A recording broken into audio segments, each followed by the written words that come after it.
We've talked about sleep and how important it is for developing habits. So the question is how do you know when you're getting enough sleep? I mean, are you just, hoping to get enough sleep? If you sleep a certain amount of hours, then you're going to get that's enough sleep. Here's the trick. If you don't need an alarm clock, you're getting enough sleep. Other than that, you're too much. If you need an alarm clock to wake up, you need more sleep. You need more sleep. Stop thinking that, I've got 7 hours in or 10 hours in or 11 hours in, and it doesn't matter how much time it is. The question is, are you actually refreshed when you wake up enough to wake up before your alarm? Some people it's 8 hours, some people it's 6 hours, whatever. It does not matter how much it is, but it has to be enough so that you're not having to be startled awake by an alarm clock that you then have to get out of bed and turn off, because otherwise you just hit the snooze and continue sleeping. So how do you improve your sleep? Lots of people are in this position where they need the alarm clock to get out of bed. And so what is it that you need to do what are some of the things you can do that would improve your habits of sleeping? So 12 little habits you can do to improve your sleep. That's what we're going to talk about today. So here's 12 quick things. Okay. First one is avoid blue light in the evening.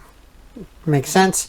Blue light actually suppresses melatonin, and so if you don't have enough melatonin, you can't go to sleep. So stop watching TV or whatever it is on a computer screen that has blue light late at night. Probably best to do some reading, spend some time with your partner or significant other or whatever. Do something other than blindly watch TV.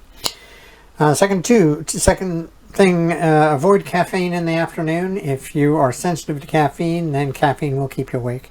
It actually blocks adenosine, which is one of the precursors to sleep, and so you just want to make sure that you get all the chance to get some sleep that you can, and taking anything that's going to hype you up is probably not a good thing. Third thing, let's see, reduce sugar intake. Sugar increases the amount of cortisol in your system. Just cortisol is a hyper up. It creates stress and all those different things. When you're stressed, it's hard to get to sleep. So stop having sugar of all kinds at any time, but especially in the afternoon before you're getting ready to go to bed. Don't have sugar. Sugar is bad in all cases. All right. Second thing, decrease or avoid all kinds of starch as well. No. You think that starch, it's a comfort food. Well, it might be comfort food, but when it hits your stomach, it's converted to sugar almost instantly. Bread, white bread, and even whole grain bread, any kind of starch, potatoes, anything like that, turns into sugar when it hits your stomach. It's all the carbohydrates are long chain sugars that your body breaks down very quickly. And if you have sugar, like we talked about a second ago, it increases your cortisol. It's hard to get to sleep. So avoid starch.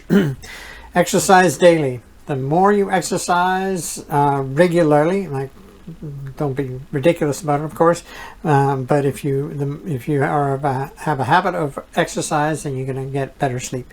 It increases your melatonin production, and it decreases your cortisol.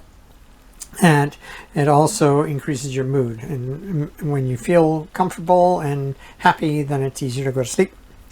All right. What are we on? We're on number 6. Deep breathing before bed. So do some deep breathing. There's box breathing. We hear about that. You breathe in, hold, breathe out, hold, breathe in, hold. This really relaxes your vagus nerve, and you can actually feel yourself calm down. And the calmer you are, the easier it is to go to sleep. So deep breathing reduces your cortisol, which is the main thing that it does. All right, number 7, visualization of relaxation. So these are visualizations that you can do. Pretend you're lying on a beach, and or relaxing specific muscles or things like that. If you are relaxed, then it's easier to go to sleep. So use your brain to relax yourself. All right, number 8. What does it say? Stop eating 2 to 4 hours before bed. Your digestion takes a lot of energy, and that energy will keep you awake if you're trying to digest just before or eat just before bed. Then you're digesting.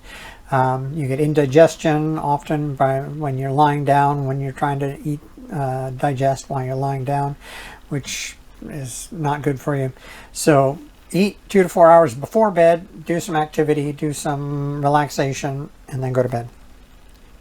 Number 9, spend some time outside.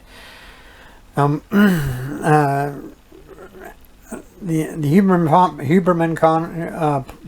Huberman podcast has a whole episode on sleep, and this is one of his key things he talks about, is going outside first thing in the morning and getting some sunlight in on your face.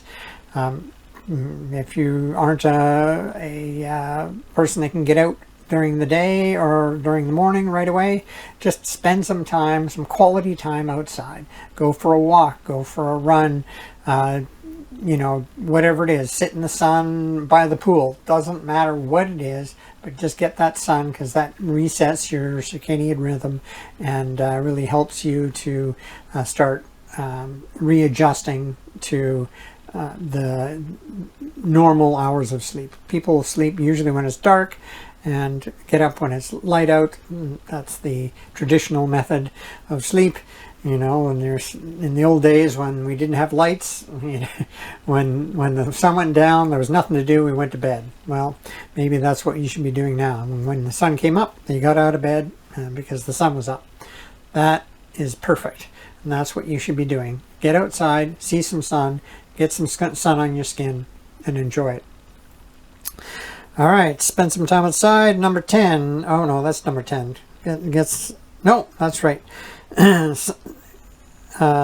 Spend some time outside, get some sunlight. There's 9 and 10. Number 11, start a journal.